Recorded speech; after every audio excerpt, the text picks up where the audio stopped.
சிவபெருமானுக்கு மிகவும் பிடித்த பூ எது தெரியுமா? தும்பை பூ வெள்ளை நிறத்தில் சிறியதாக இருக்கும். இந்த பூ சிவபூஜைக்கு மிகவும் உகந்தது. இந்த பூ அதிக அளவில் மருத்துவ குணம் வாய்ந்தது, மேலும் சிவபெருமானுக்கு உகந்தது. சிவபெருமான் அவர் தலையில் தும்பை பூவிற்கு இடம் கொடுத்ததற்கு ஒரு புராண கதையும் உண்டு. முன்பு ஒரு காலத்தில் தும்பை என்ற பெண் ஒருத்தி வாழ்ந்து வந்தாள். தீவிர சிவபக்தையான தும்பை சிவபெருமானை காண அவரை நோக்கி கடும் தவம் செய்தாள். தும்பையின் தவத்தை கண்டு மனம் குளிர்ந்த ஈசன் அவள் முன் தோன்றி, உனக்கு என்ன வரம் வேண்டும் கேள் என கூறினார்.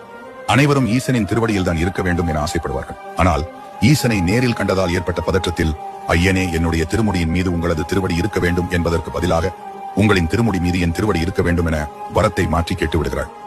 சிவபெருமானும் அப்படியே ஆக வேண்டும் என வரம் அளிக்கிறார். அதன் பிறகு தான் கேட்ட வரம் தவறு என புரிந்து கொண்ட தும்பை சிவனிடம், ஐயனே, உங்களை நேரில் கண்ட பதற்றத்தில் தவறாக கேட்டுவிட்டேன், என்னை மன்னியுங்கள் என கூறினார். உடனே சிவபெருமான், தும்பையே, உன்னுடைய பக்தி மிகவும் உயர்ந்தது, அதனால் நீ அடுத்த ஜென்மத்தில் பூவாக பிறந்து என் தலைமுடியை அலங்கரிப்பாய் என வரம் அளிக்கிறார். இப்படி தும்பை என்ற பெண்ணே